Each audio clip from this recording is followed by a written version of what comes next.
Hello students, आज के video lecture में आप लोग का स्वागत है।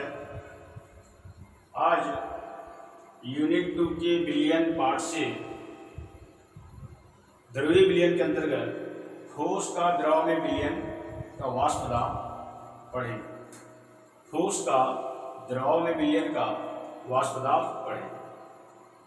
तो ठोस का द्रव में बिलियन का वाष्प दाब, इसको समझने के लिए दो पात्र लेते हैं, इन्हें दो परखने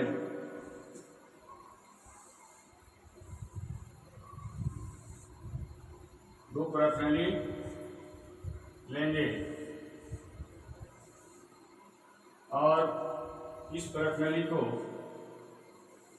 बंद कर, इसको भी बंद कर। अब इसमें जल रखेंगे, शुद्ध विलायक। ये हो गया आपका शुद्ध विलायक। क्या ये शुद्ध विलायक? शुद्ध विलायक में जो विलायक का जो अणु होगा, जब ये वाष्प में परिवर्तित होगा, तो विलायक का अणु जल की यानी कि द्रव की जो सतह है, यहाँ पर से वाष्प बन के निकलेगा और जाल की सतह पर यहाँ अणु होगा, इसका विलायक का अणु। और सभी जो अणु होता है वो यहाँ से निकलने की प्रवृत्ति रखता है। और दूसरा नंबर जो हम कंटेनर यानी पात्र लिए हैं, इसमें ये बिलियन रहेगा।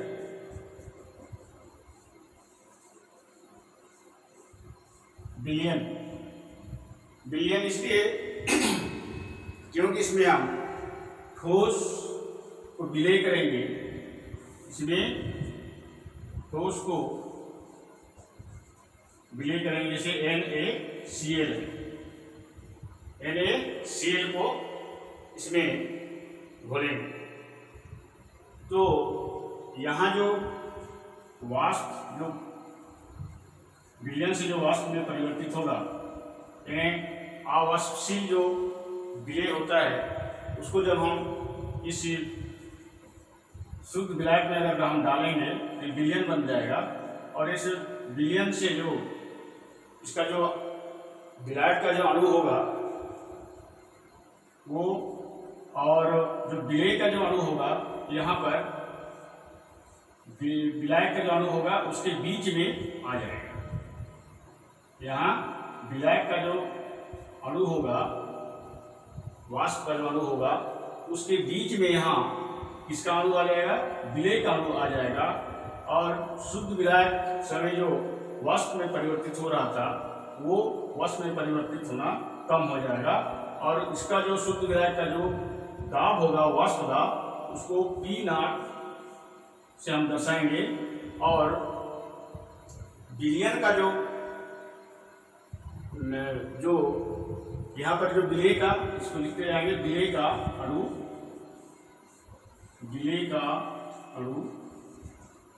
यहाँ पर आ जाएगा। जो विलायक का जो शुद्ध विलायक का अणु यहाँ पर है,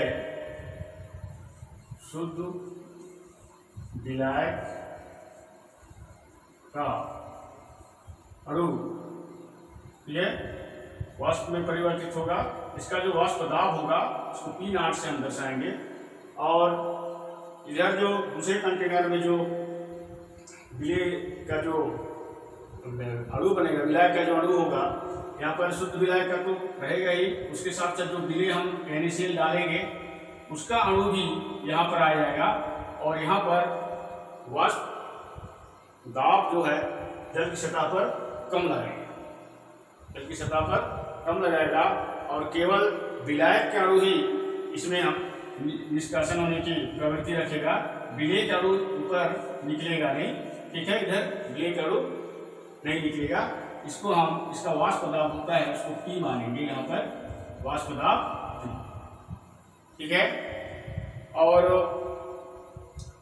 एक वैज्ञानिक है रसायनज्ञ, बोबो के नियम के अनुसार, इसके नियम के अनुसार, बोबो के नियम के अनुसार जो अवाष्पशील जो विलेय होता है, अगर हम किसी शुद्ध विलायक में अवाष्पशील विलेय मिला देंगे, मिलाने पर विलायक के वाष्प दाब में कमी हो जाती है। ठीक है, अब यहाँ पर विलेय मिला रहे हैं NaCl, तो ये जो विलायक है इसके वाष्प दाब में कमी होगा। विलयन में अवाष्पशील विलेय की मात्रा हम बढ़ाते जाएंगे, अगर बढ़ाने पर विलयन के वाष्प दाब में और कमी हो जाती है। इस तरह वाष्प दाब में होने वाली कमी मिलाए गए विलेय की मात्रा के समानुपाती होती है। ठीक है, वाष्प दाब में जो कमी होती है वो जो हम जो विलायक मिलाते हैं उस विलेय की मात्रा के समानुपाती होती है। तो ये हो गया आपका ठोस का द्रव में विलयन का वाष्प दाब। यहाँ पर हम इसके अनुसार हम लिख सकते हैं बोबो के नियम अनुसार, बोबो के नियम अनुसार, बोबो के नियम अनुसार अवाष्पशील विलेय मिलाने पर, अवाष्पशील विलेय मिलाने पर विलायक के वाष्प दाब में कमी हो जाती है। विलायक की वाष्प दाब में कमी हो जाती है। किसके वाष्प दाब में? विलायक के वाष्प दाब में कमी हो जाती है और विलयन में अवाष्पशील विलेय की मात्रा, विलयन में अवाष्पशील विलेय की मात्रा अधिक बढ़ाने पर, यानी कि विलेय की मात्रा बढ़ाने पर विलयन के वाष्प दाब में और कमी हो जाती है। विलेय की मात्रा बढ़ाने पर विलयन की वाष्प दाब में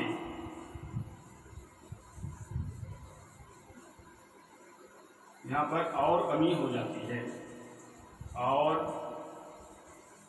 कमी हो जाती है। यदि हम जितना ज़्यादा हम विलेय पदार्थ को मिलाते जाएंगे उतना ही वाष्प दाब में कमी होती जाएगी। इस तरह वाष्प दाब में होने वाली कमी, इस तरह वाष्प दाब में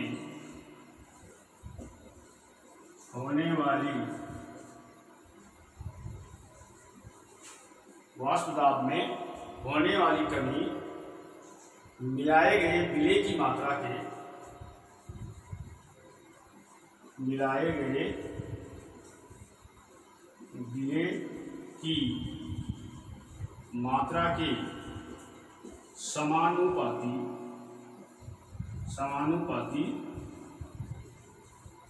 होती है। ठीक है, हम यहाँ पर दो कंटेनर लिए, एक में शुद्ध विलायक है और एक में विलयन है। ठीक है, इस शुद्ध विलायक का जो वाष्प का जो अणु होता है यहाँ पर होता है, यहाँ से निकलता है। ठीक है, इसका जो वाष्प दाब होता है, जो द्रव सतह पर दाब लगाएगा, जो वाष्प दाब है उसको P0 से हम दर्शाएंगे। और जो विलयन है इसमें विलेय को हम यहाँ मिला रहे हैं, तो शुद्ध विलायक का जो अणु होता है यहाँ पर, तो अवाष्पशील विलेय यानी NaCl का अणु पर भी यहाँ पर एडजस्ट हो जाता है, जिसके कारण इसका जो विलायक का जो वाष्प दाब में क्या हो जाता है, कमी हो जाता है। विलायक का वाष्प दाब में कमी हो जाता है। ठीक है, तो इस विलयन का जो वाष्प दाब है इसको हम P से दर्शाएंगे, यानी अवाष्पशील। तो ये बोबो के नियम के अनुसार अवाष्पशील विलेय मिलाने पर विलायक के वाष्प दाब में कमी हो जाती है, विलयन में अवाष्पशील विलय की मात्रा बढ़ाने पर विलयन के वाष्प दाब में और कमी हो जाती है। इस तरह वाष्प दाब में होने वाली कमी मिलाए गए विलय की मात्रा के समानुपाती होती है। ये हो गया आपका टॉपिक ठोस का द्रव में विलयन का वाष्प दाब। ठोस का द्रव में विलयन का वाष्प दाब। अब हम देखेंगे अगला टॉपिक है अवाष्पशील विलय वाले विलयन के लिए राउल्ट का नियम। इसके पहले हम द्रव प्लस द्रव विलयन में राउल्ट का नियम पढ़े थे। आज जो है अवाष्पशील विलय वाले विलयन के लिए राउल्ट का नियम। अवाष्पशील विलय वाले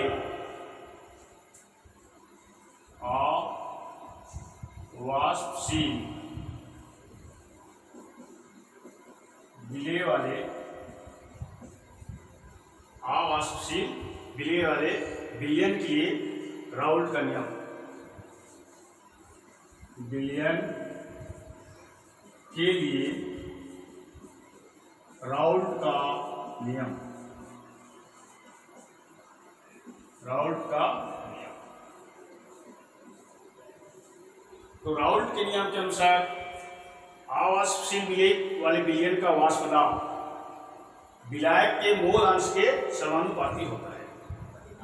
ठीक है, अवाष्पशील विलय वाले विलयन का वाष्प दाब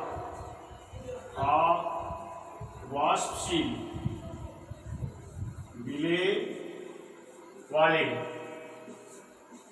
विलयन का वाष्प दाब विलयन का वाष्प दाब विलायक के मोल अंश के समानुपाती होता है। विलायक की मोल अंश के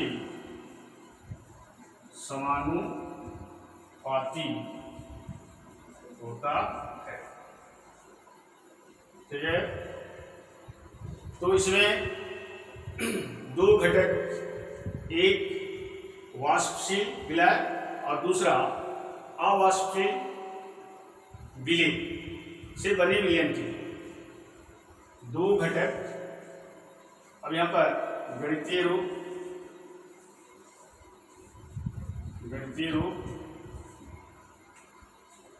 दो घटक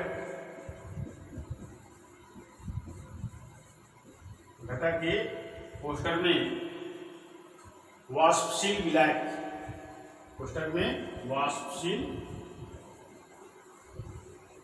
विलायक और जो बी रहेगा वो अवाष्पशील विलय।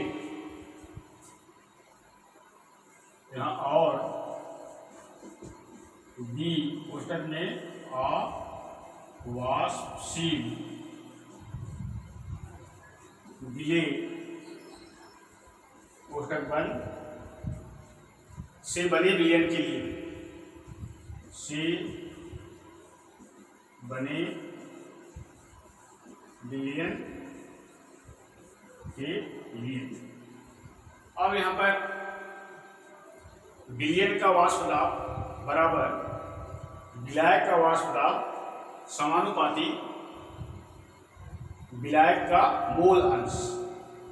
ठीक है, यहाँ पर विलयन का वाष्प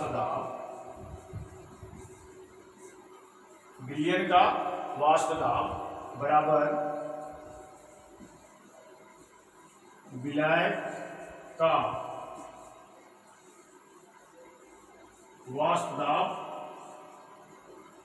विलायक का वाष्प दाब समानुपाती विलायक का मोल अंश, समानुपाती विलायक का मोल अंश। ठीक है, अब हम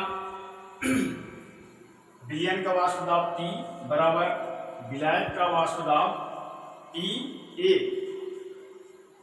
क्या होगा TA समानुपाती विलायक का मोल अंश x। समानुपाती XA हो जाएगा। अब हम इसमें बराबर ये जो है समानुपाती का जो चिन्ह है इसको जब हम हटाएंगे तो एक स्थिरांक आ जाएगा KX। समानुपाती का चिन्ह के जगह में हम कौन सा चिन्ह लगाए, बराबर के चिन्ह लगाए, तो स्थिरांक क्या आ गया KXA। ठीक है, जहां पर ये जो K है समानुपाती स्थिरांक है, इसको हम समीकरण 1 मानेंगे, जहां K समानुपाती स्थिरांक है। ये क्या है, समानुपाती स्थिरांक है। अब शुद्ध विलायक के लिए हम समीकरण 1 से देखते हैं। शुद्ध विलायक के लिए समीकरण 1 को शुद्ध विलायक के लिए लागू करने पर यहां पर लिखेंगे समीकरण 1 को शुद्ध विलायक के लिए लागू करने पर समीकरण 1 को शुद्ध विलायक के लिए लागू करने पर जो विलायक का जो मूल अंश है बराबर कितना हो जाएगा, 1 हो जाएगा, और विलायक का जो वाष्प दाब बराबर P नॉट E कितना हो जाएगा, P नॉट E होगा,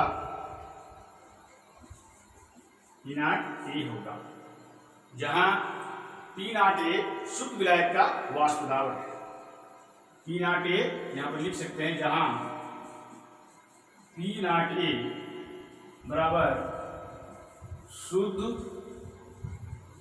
विलायक का वाष्प दाब, शुद्ध विलायक का वाष्प दाब है।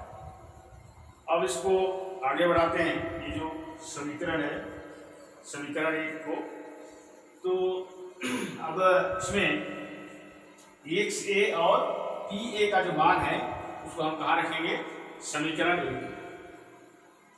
ठीक है, तो इसको हम रखते हैं, बराबर क्या हो जाएगा, P नॉट A बराबर K इंटू कितना हो जाएगा, XA का मान 1, P नॉट A बराबर K इंटू कितना हो जाएगा, K गुणी 1 हो जाएगा। अब हम यहाँ पर P नॉट A बराबर इसको गुणा करेंगे तो 1 हो गया। यहाँ K जो स्थिरांक है P नॉट A बराबर K हो गया। अब इस K का मान को किसमें रखेंगे, हम समीकरण 1 में रखेंगे। ठीक है, K का मान को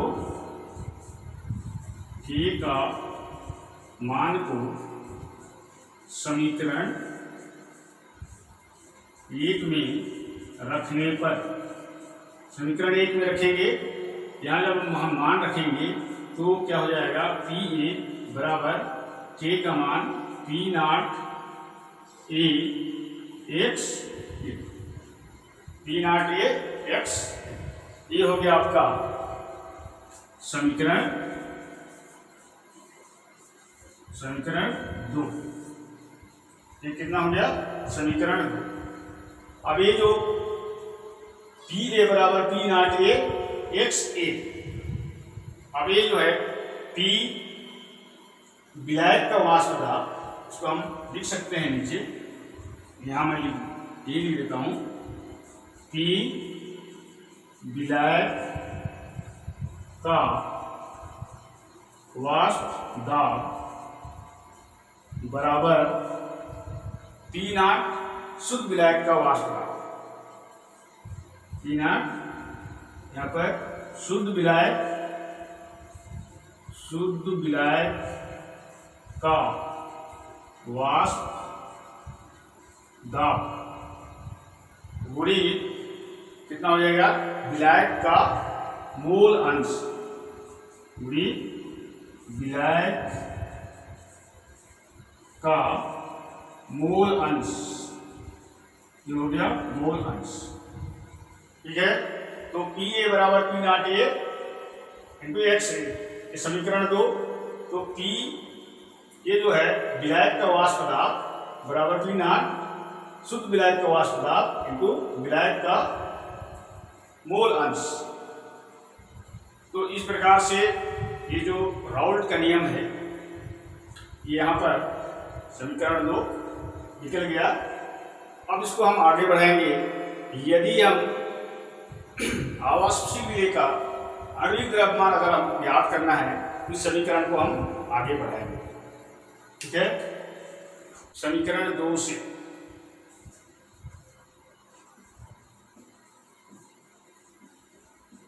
समीकरण 2 क्या है? पी ए बराबर P not a, P A बराबर पी नॉट ए एक्स ए। ठीक है, मोल अंश यदि विलेय का मोल अंश प्लस विलायक का मोल अंश बराबर कितना होता है? 1 होता है, सबको मालूम है। ठीक है, तो समीकरण 2 से पी ए बराबर पी, उसके अनुसार यहाँ पर लिख सकते हैं चूंकि एक्स ए प्लस एक्स बी बराबर ए, तो एक्स ए बराबर 1 माइनस एक्स बी और एक्स बी बराबर 1 माइनस एक्स ए। ये दोनों समीकरण को हम मान रख सकते हैं। ठीक है, यहाँ पर हम मान रखेंगे। जब हम इसमें मान रखेंगे तो क्या हो जाएगा? पी ए बराबर पी नॉट ए, कोष्टक में एक्स ए का जो मान है यहाँ 1 माइनस एक्स बी। अब इसको हम आगे बढ़ाते हैं, गुणा करेंगे इसको इसके साथ, P not A minus P not A X B, P not A minus P not A X B हो जाएगा। ठीक है, अब इसको पी नॉट ए को हम बाहर निकालेंगे तो पी नॉट ए को हम अब क्या करेंगे? बाहर निकालेंगे तो P A plus P not A X B, P A plus P not A X B बराबर कितना हो जाएगा? P not A. ठीक है, इसको हम इधर भी लिख सकते हैं, बराबर करके इसको P A plus P not A X B लिख सकते हैं। ठीक है, अब इसको फिर समीकरण को फिर आगे बढ़ाते हैं। जब इसको हम आगे बढ़ाएंगे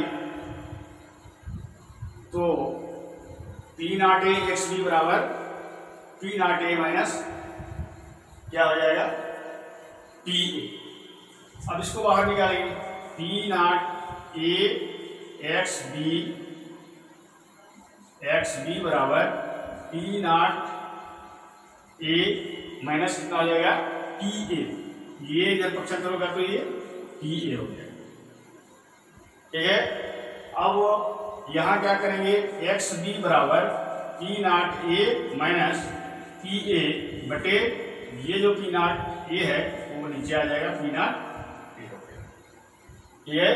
ये हो जाएगा आपका समीकरण, इसको मानेंगे समीकरण 3।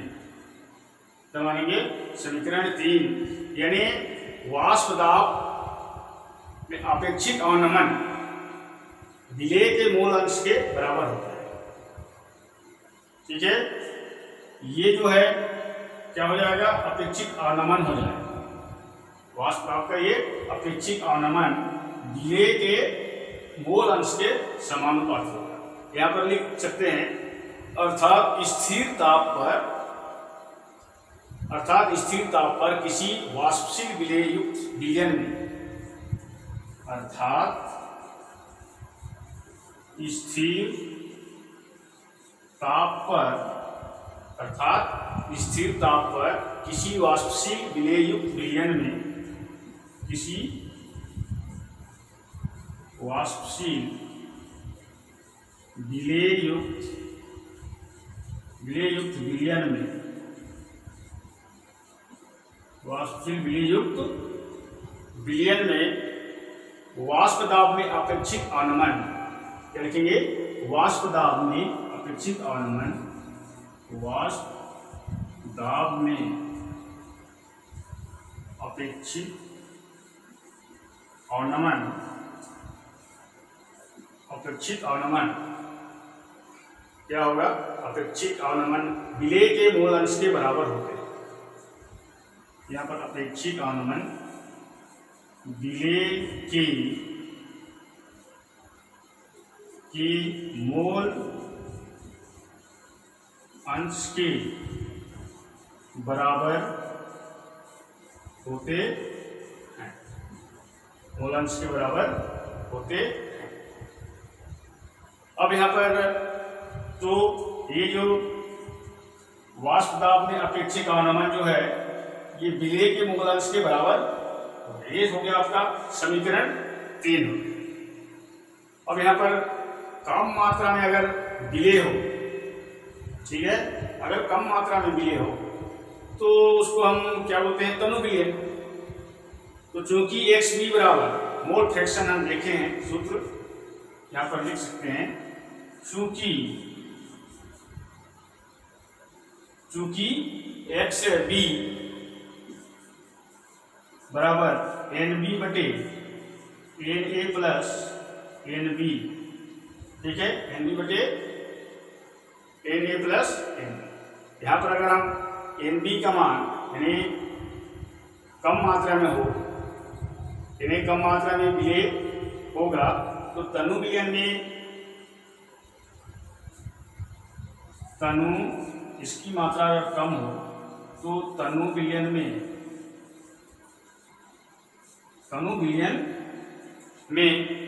NB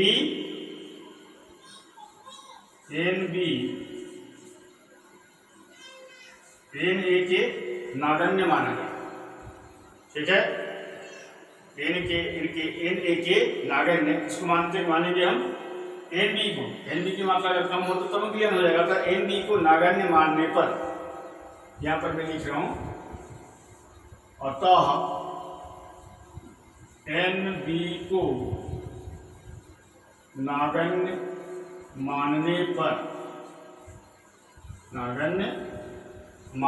पर XB बराबर NB बटे N, कितना हो जाएगा? XB बराबर NB बटे NA, XB बराबर NB बटे NA। अब यहाँ पर NB का मान जो होता है WB बटे NB, क्या होता है? WB बटे NB, ठीक है, बटे WA बटे M, WA बटे M, WA बटे M।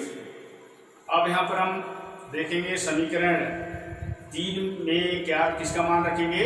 XB का मान।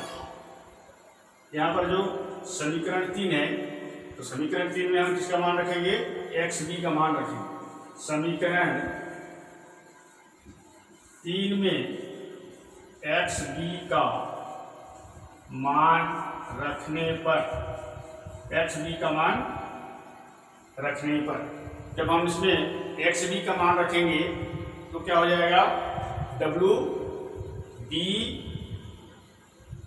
इंटू MA बटे MB into WA, WB into MA बटे MB इंटू WA, MB यहाँ पर हो जाएगा, सॉरी, MB इंटू WA बराबर, अब इसको हम रखेंगे, इसको बराबर P0A माइनस PA बटे P0A, P0A माइनस PA बटे P0A। अब यहाँ पर हमको आणविक द्रव्यमान अगर ज्ञात करना है तो इसको हम अब क्रिया गुणा करेंगे, MB को बाहर निकालेंगे, MB बराबर MB, इसको बाहर निकालेंगे, WB गुणी एम ए गुड़ी पी नॉट ए बटे क्या हो जाएगा डब्ल्यू ए गुड़ी पी नॉट ए माइनस कितना हो जाएगा पी ए। ठीक है, ये जो है ये समीकरण 4 कितना मानेंगे समीकरण 4। इस समीकरण 4 की सहायता से समीकरण 4 की सहायता से एमबी का मान ज्ञात कर सकते हैं। एमबी का मान ज्ञात कर सकते हैं। इस प्रकार से किसी भी गिले का आणविक द्रव्यमान हम अवाष्पशील गिले का आणविक द्रव्यमान इस सूत्र के द्वारा हम ज्ञात कर सकते हैं। यही इम्पोर्टेंट टॉपिक है कि अवाष्पशील गिले वाले विलयन के लिए राउल्ट का नियम क्या है और अवाष्पशील विलेय का आणविक द्रव्यमान कैसे ज्ञात किया जाता है, गणितीय व्यंजक ज्ञात कीजिए। इस टाइप का क्वेश्चन बनता है तो हम इस प्रकार से एम बी बराबर डब्ल्यू बी गुणित एम ए गुणित पी नॉट ए बटे डब्ल्यू ए गुणित और तब में P not A minus P A, इस समीकरण 4 के द्वारा हम इस एम बी का मान ज्ञात कर सकते हैं। तो आप लोग नोट्स बनाते जाएंगे। आज का मैं वीडियो लेक्चर को मैं यही समाप्त करता हूँ। Thank you.